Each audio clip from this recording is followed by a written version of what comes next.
नमस्कार, आदाब, सत श्री अकाल। स्वागत है आप सभी का आपके अपने YouTube चैनल पर। कैसे हैं आप सब?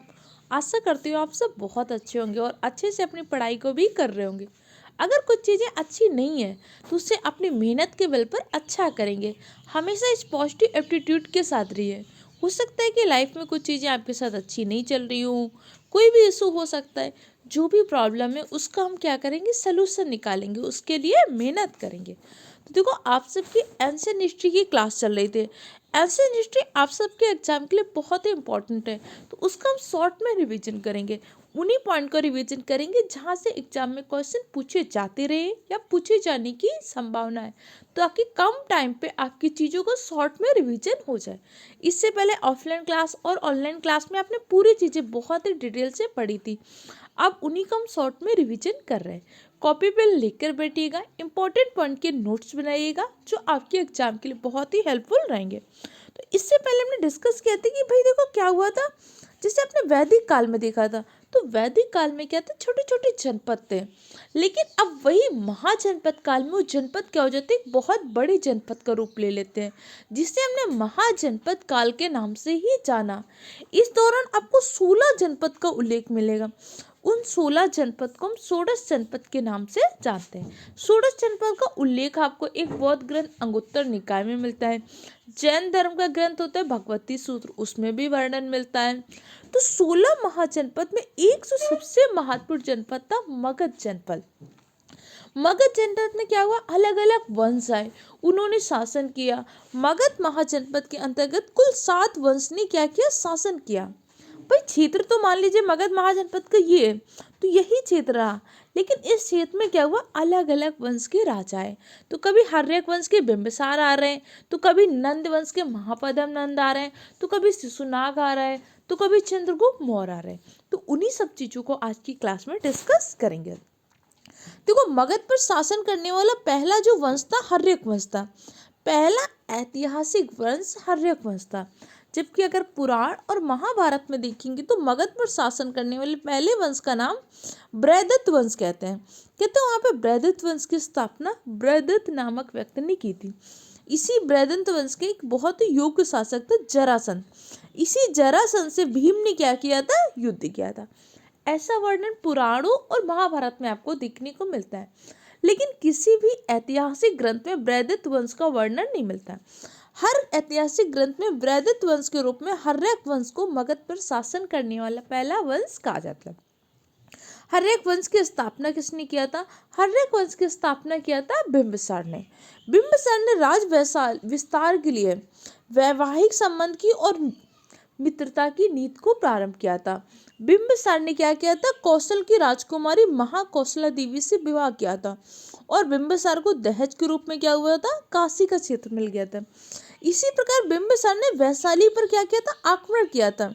वैशाली को जीतने के उद्देश्य से आक्रमण करता है, परंतु जब वैशाली को जीत नहीं पाता तो वैशाली के साथ क्या कर दिया, वैवाहिक संबंध प्रारंभ हो गया। वैशाली की राजकुमारी चेलन्ना से विवाह हो गया था।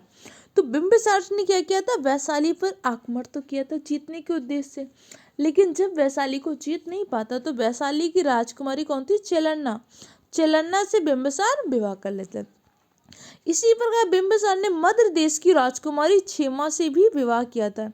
इसी क्षेमा से प्रभावित होकर बिंबिसार ने क्या किया था, जैन धर्म को स्वीकार किया था। क्लियर हो गया?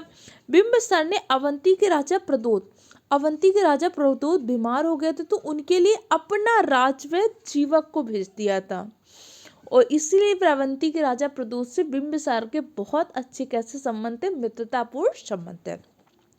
आपको एक बात समझ में आई?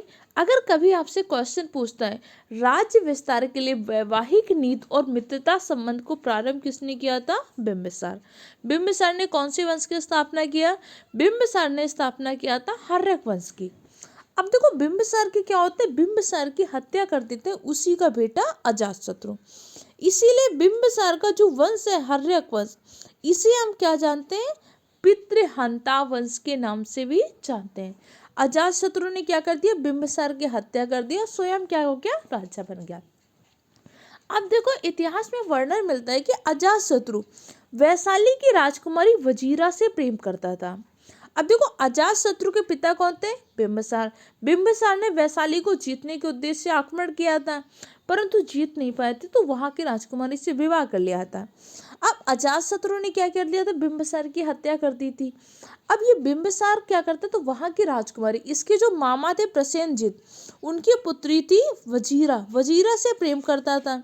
लेकिन जब इसने अपने ही पिता की हत्या कर दिया, तो प्रसेनजीत अपनी पुत्री वजीरा का विवाह अजातशत्रु से करवाना नहीं चाह रहे थे। फिर इसने क्या कर देते हैं, अजातशत्रु ने वैशाली पर आक्रमण किया। वैशाली पर आक्रमण करने के लिए इसने अपने ही गुप्तचर वर्षकार को भेजा था वहां पर, और वर्षकार की सहायता से वैशाली को जीत जाता है। वैशाली को जीतता कौन है? अजातशत्रु जीत जाता है। अजातशत्रु के बाद अजातशत्रु का बेटा उदयन आता है। उदयन ने अपने पिता अजातशत्रु की हत्या कर दी और स्वयं क्या हो गया? राजा बन गया। इसीलिए इस वंश को ही हम पितृहंता वंश के नाम से जानते हैं। उदयन ने एक शहर की स्थापना किया था पाटलिपुत्र, या कुछ जगह पर उसे पुरुषपुर या कुसुमपुर नाम का भी वर्णन मिलता है। तो क्वेश्चन पूछ सकते हैं कि पाटलिपुत्र की स्थापना किसने किया? उदयन ने। पाटलिपुत्र जिसे वर्तमान में हम पटना शहर के नाम से जानते हैं। ये था आपका हर्यक वंश, जो इससे पहले की क्लास में भी आप डिस्कस कर चुके हैं।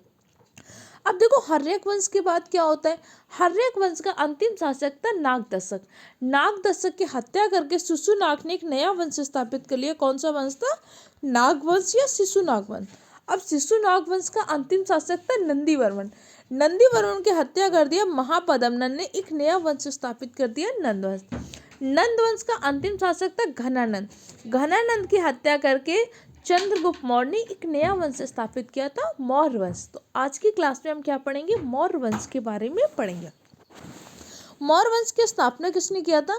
मौर्य वंश की स्थापना 322 ईसा पूर्व में चंद्रगुप्त मौर्य ने किया था। चंद्रगुप्त मौर्य ने अपने गुरु चाणक्य की सहायता से क्या किया था? मौर्य वंश की स्थापना किया था। किसको पराजित किया था? नंद वंश का शासक था घनानंद। देखो जब भारत में सिकंदर का आक्रमण हुआ था, उस टाइम पे मगध का शासक कौन था? मगध का शासक था घनानंद। घनानंद से पहले शासक कौन था मगध का? घनानंद से पहले मगध का शासक था महापद्मनंद। महापद्मनंद एक बहुत ही योग्य शासक था। महापद्मनंद ने ही क्या किया था? नाग वंश के अंतिम शासक नंदीवर्मन की हत्या करके एक नया वंश स्थापित किया था महापद्मनंद। जब सिकंदर भारत में आक्रमण करता है, तो सिकंदर का सामना दो से होता है।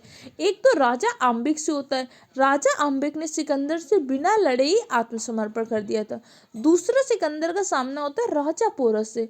राजा पोरस ने सिकंदर के साथ बहुत ही वीरता के साथ युद्ध लड़ा था।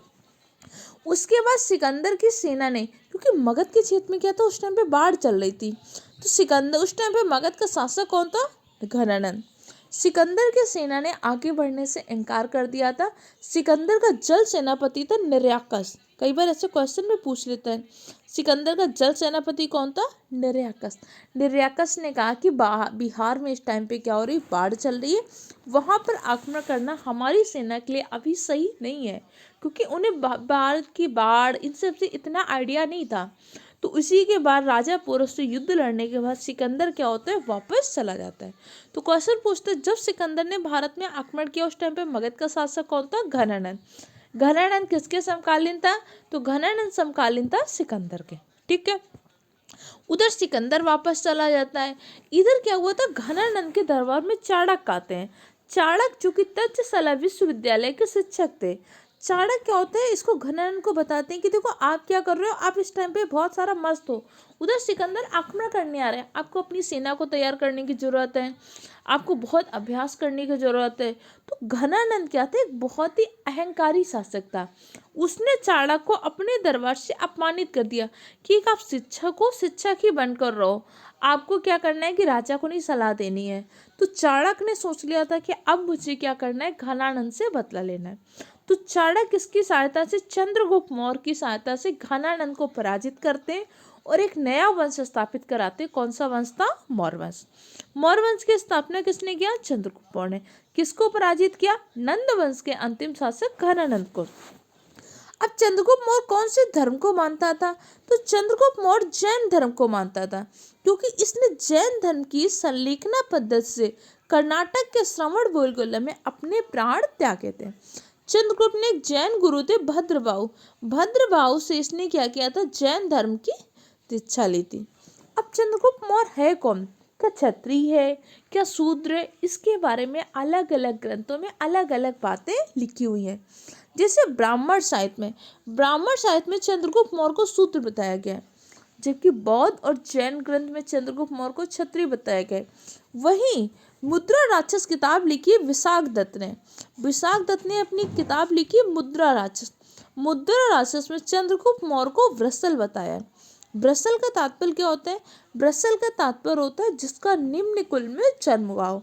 तो चंद्रगुप्त मौर्य के बारे में बहुत ही ऐतिहासिक रूप से वर्णन नहीं मिलता है कि ये वास्तव में क्षत्रिय था कि शूद्र था। ब्राह्मण साहित्य कहते हैं कि शूद्र था। सिर्फ बौद्ध ग्रंथ और जैन ग्रंथों में चंद्रगुप्त मौर्य को क्षत्रिय बताया गया, बाकी सभी जगह पे चंद्रगुप्त मौर्य को शूद्र बताया गया है। और इतिहासकार भी मानते हैं कि चंद्रगुप्त मौर्य का शूद्र था। इसने अपनी माँ मोरी के नाम पर एक वंश स्थापित किया, तो वंश था मौर्य वंश। क्लियर। जिसी प्रकार आपने पढ़ा था महापद्मनंद कौन था, महापद्मनंद नपित जाति का शूद्र था। महापद्मनंद ने ही द्वितीय परशुराम भार्गव की उपाधि भी धारण किया था, एक राट की उपाधि भी धारण किया था। देखो इससे पहले जो चीजें आपने पढ़ी वो चीजें आपको याद भी होनी चाहिए। अब देखो चंद्रगुप्त मौर्य के बारे में यूनानी ग्रंथों में कुछ अलग नाम मिलते हैं। यूनानी लेखकों ने चंद्रगुप्त मौर्य को सेंड्रोकोटस और एंड्रोकोटस कहा है। जैसे कि स्ट्रैबो और जस्टिन, दो यूनानी लेखक हैं, स्ट्रैबो और जस्टिन, इन्होंने चंद्रगुप्त मौर्य को सेंड्रोकोटस कहा है। जबकि दो यूनानी लेखक एरियन तथा प्लूटॉक हैं, इन्होंने चंद्रगुप्त मौर्य को क्या बोला है, एंड्रोकोटस बोला है। तो क्वेश्चन पूछ सकता है चंद्रगुप्त मौर्य को यूनानी ग्रंथों में किस नाम से वर्णन किया गया है। चंद्रगुप्त मौर्य को यूनानी ग्रंथों में सेंड्रोकोटस या एंड्रोकोटस नाम के वर्णन किया गया है। इसी के साथ साथ देखो सिकंदर के दो सेनापति थे। सिकंदर का एक सेनापति था जल सेनापति निर्याकस ने ही सिकंदर से कहा था कि अब देखो हम भारत में आगे नहीं बढ़ सकते क्योंकि हमारी सेना बहुत थक चुकी है और ये बाढ़ का सामना नहीं कर पाई। उसी टाइम पे सिकंदर का एक थल सेनापति था सेल्यूकस निकेटर। अब देखो सेल्यूकस निकेटर पहले सुन क्या रखा था कि मगध में शासक कौन है, घनानंद एक बहुत योग्य शासक नहीं था। तो सेल्यूकस निकेटर को लगा कि अब यही सही टाइम है, हमें भारत पर क्या करना है, आक्रमण करना है। भारत में आक्रमण करके अब मगध क्षेत्र को जीत सकते हैं। सेल्यूकस निकेटर को क्या लगा था कि मगध में इस टाइम पे शासक कौन है, घनानंद है।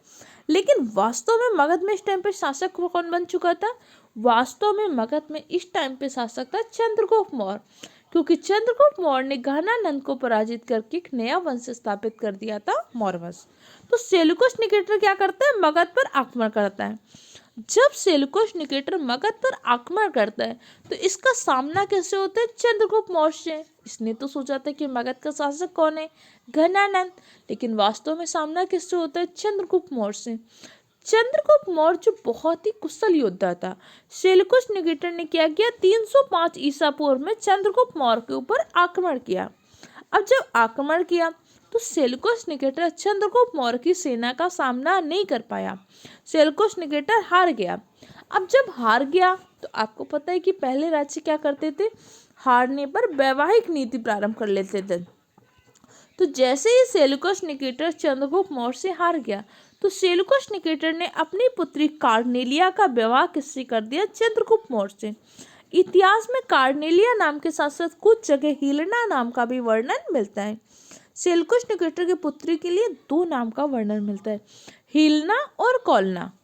305 ईसा पूर्व में सेल्यूकस निकेटर ने क्या किया, चंद्रगुप्त मौर्य के ऊपर आक्रमण किया।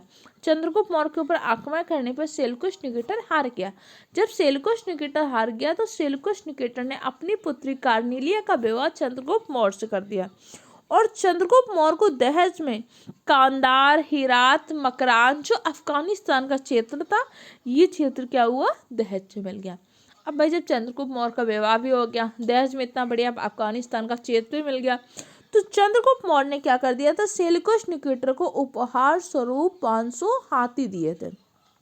इतनी बात समझ में आई कि नहीं आई भाई, चंद्रगुप्त मौर्य को क्या हुआ, विवाह में अफगानिस्तान का क्षेत्र मिल गया। फिर चंद्रगुप्त मौर्य को लगा कि यार इतना बढ़िया क्षेत्र मिल गया तो चलो इन्हें कुछ भी गिफ्ट दे देते हैं, क्योंकि अब तो ये हमारे ससुर जी बन चुके हैं। तो चंद्रगुप्त मौर्य ने सेल्यूकस निकेटर को 500 हाथी उपहार स्वरूप दिए थे। अब देखो, विवाह के पश्चात सेल्यूकस निकेटर का एक राजदूत था। सेल्यूकस निकेटर का राजदूत कौन था? मेगानेस्थनीज। मेगानेस्थनीज किसके दरबार में आता है? मेगानेस्थनीज आता है चंद्रगुप्त मौर्य के दरबार में। मेगानेस्थनीज ने एक किताब लिखी थी। कौन सी किताब थी? इंडिका। इंडिका किताब लिखी किसने? चंद्रगुप्त मौर्य के दरबार में आया हुआ यात्री मेगानेस्थनीज। मेगानेस्थनीज राजदूत किसका था? सेल्यूकस निकेटर का। सेल्यूकस निकेटर सेनापति किसका था? सिकंदर का। जल सेनापति था कि थल सेनापति? थल सेनापति। इतने पॉइंट आपको याद हो रहे हैं कि नहीं हो रहे? तो हिस्ट्री पढ़ने का फायदा तभी कि जब चीजें याद हो जाए।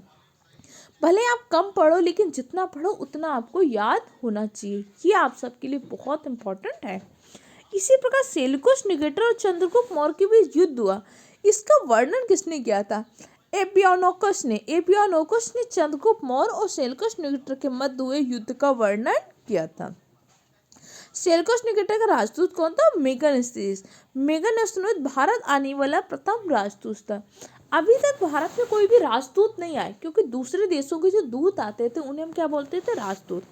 अभी आगे आपका हर्यक वंश हो गया, नंद वंश हो गया, नाग वंश हो गया, किसी में भी कोई दूसरे देश के राजदूत नहीं आए। पहली बार दूसरे देश के राजदूत आया।